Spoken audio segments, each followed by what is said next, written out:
was ever told. God loved us so much, He gave us His only Son to save us. The angels sang, the shepherds saw, and wise men came to bow. God knew everything we needed, and so He sent us Jesus. The greatest gift in the world is with us now.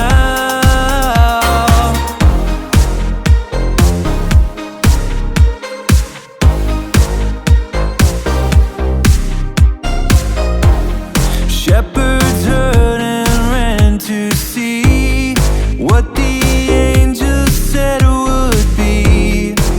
And in Bethlehem they found that it was true. In a manger was a boy who would bring the world great joy.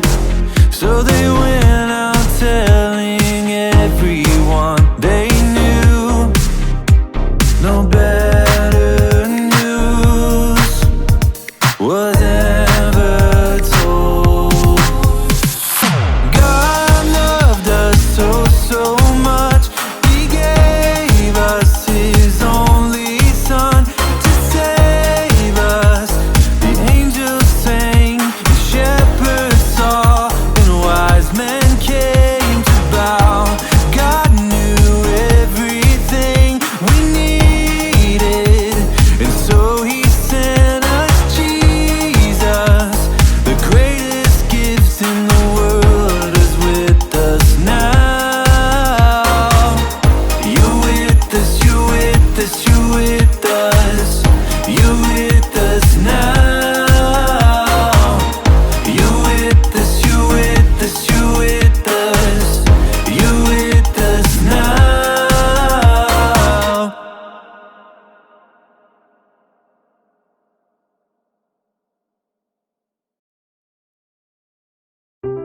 The Bible. It's 66 books of history, stories, letters, and poetry that fit together to form God's one big story. The epic adventure of how He created us and loves us so much that He made a way to rescue us. As we travel through the Bible, from Genesis to Revelation, we discover people who met God and found their lives changed forever.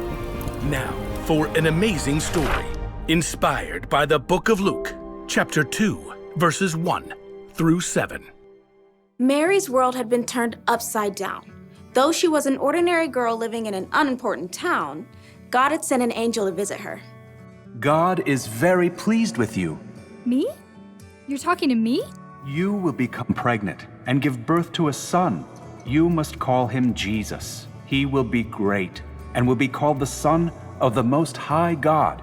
Mary was probably shocked, overwhelmed, and maybe fearful, but she chose joy.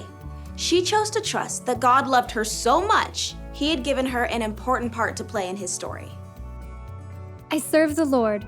May it happen to me just as you said it would. Just as the angel had said, Mary became pregnant, and the months raced by. Mary and her new husband Joseph prepared for the brand new baby to arrive. A cradle! I'll make him the most beautiful cradle you've ever seen. Joseph was a carpenter and took pride in creating smooth tables and sturdy cartwheels, but his work was soon interrupted. Mary, Joseph, and every person in the tiny town of Nazareth streamed out of their homes. A messenger on a dusty horse skidded to a stop in the small town market. Is this really a town? It doesn't deserve a dot on the map. As the people of Nazareth watched from a careful distance, the messenger pulled out a scroll and cleared his throat. Hear ye, hear ye. Caesar Augustus orders that everyone must go to their town of origin to be counted. Can't you just count us now? 1, 2, 3. No. The counting must be done properly and in order so we can make you pay lots of taxes. Farewell, and by that I mean good riddance. Mary and Joseph and their neighbors were left coughing in the dust. Joseph, We'll have to go to Bethlehem where your family is from. I'll go. You can't travel right now. Of course I can. Absolutely not. A short time later, Mary and Joseph set off on the long road to Bethlehem. Perhaps they recalled the words of the prophet Micah. Bethlehem, you might not be an important town in the nation of Judah, but out of you will come for me a ruler over Israel. It's possible Mary rode on a donkey. Or she might have walked right alongside Joseph. Either way, the journey took nearly a week, and camping wasn't very comfortable for a woman about to have a baby. Please tell me your cousins will have a bed for us. Great Aunt Ada is the perfect hostess. But when they reached Bethlehem, the little town was neither silent nor still. It looks like everyone else came home too. Well, if Aunt Ada doesn't have room, there's always Cousin Gideon. He makes an excellent pigeon pie. But not a single one of Joseph's relatives had a spare room or an extra bed. Please, just anywhere. This baby is coming soon. At last, someone found them room, in a place where the animals stayed. Absolutely not. We'll take it. Mary and Joseph did everything they could to get the space ready for a new baby. Clean hay, fresh water, and in a short time, Mary's baby was born. It's a boy! His name is Jesus. Mary tore a clean cloth into wide strips and tightly wrapped her baby to keep him warm and cozy. No cradle? Where will he sleep? Put fresh hay in the animal's feeding trough. We'll lay him in there. What about the sheep? They don't mind. Mary lay her tiny baby in the clean hay, the king of the whole world, sleeping in a manger next to the animals.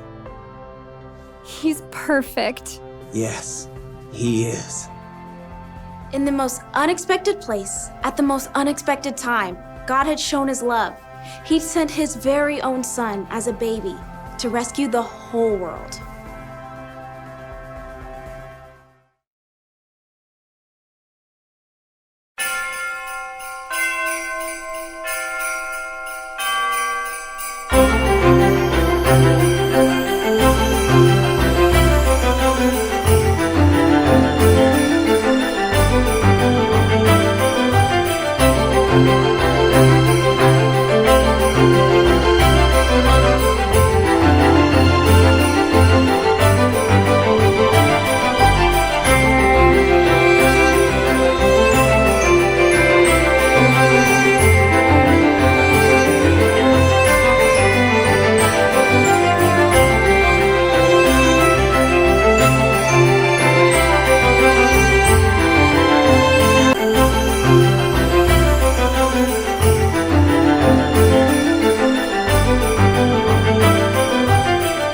Thank you.